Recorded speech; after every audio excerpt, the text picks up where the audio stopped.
پاش ئەوەی لە ساڵی 2014ەوە بڕیاری دروستکردنی سایلۆیەک بۆ گەرمیان درا، بەڵام وەک زۆرینەی پرۆژەکانی حکوومەتی هەرێم دەستپێکردنی پرۆژەکە پاش 5 ساڵ و لە مانگی 4 ئەم ساڵ خرایە بواری جێبەجێکردنەوە و لە ئێستادا نزیکەی لە 100% پرۆژەکە تەواو بووە کە لە گۆڕەپان و کۆگا و تاقیگە و بینای کارگەڕی پرۆژەکە پێک هاتووە.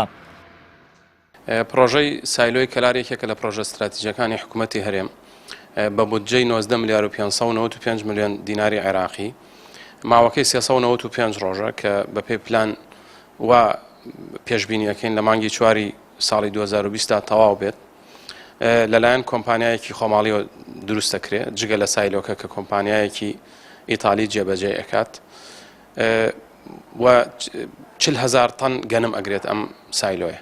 ئەم پرۆژە ئێستا ئیشی کۆنکریتی لە پێشکەوتنێکی باشی بەخۆیەوە بینیە نزیکە لە تەواو بوون. پرۆژەکە بە ئام 132 تەواو بووە و بە تەمای لە مانگیدا ئیشی سایلۆکە دەست پێ بکەین ئەوەی کە میکانیکە.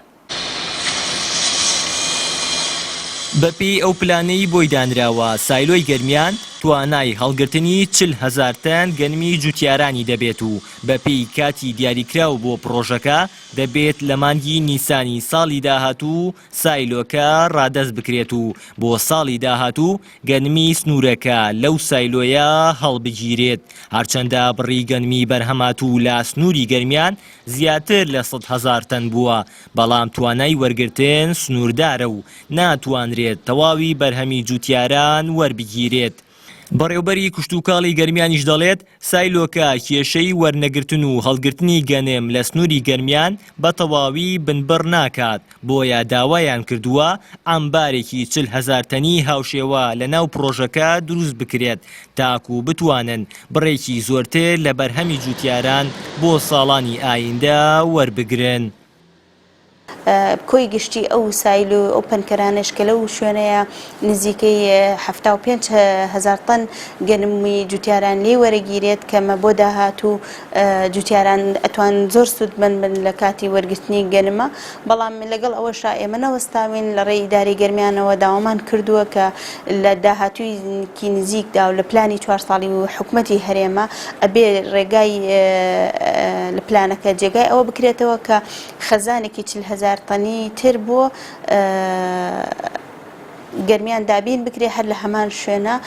خۆشبەختانە لە ڕێی ئیداری گەرمیانیشەوە پاڵپشتیشمان کراوە بۆ ئەوەی ئاگادار نووسراوەکەمان بەرز کراوەتەوە وەزارەتی بازرگانی بۆ ئەوەی لە پلانی 4 ساڵیاندا ئەوەی گەرمیان بخرێتە بواری جێبەجێکردنەوە.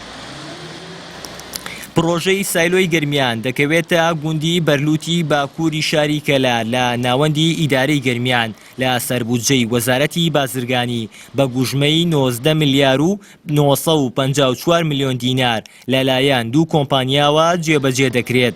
ئەگەر جارێکی دیکە قەیرانی دارایی و نەبوونی بودجەی پێویست نەکرێتە بیانوو بۆ وەستاندنی پرۆژەکە، ئەوە ساڵی داهاتوو گەرمیان دەبێتە خاوەنی سایلۆی تایبەت بەخۆی و جوتیارانی ناوچەکە لە کرێی گواستنەوەی گەنمەکانیان بۆ سایلۆکانی شارەزور و سلێمانی ڕزگاریان دەبێت. هاوار محەممەد، کەناڵی ئاسمانی پەیام، گوندی بەرلووت.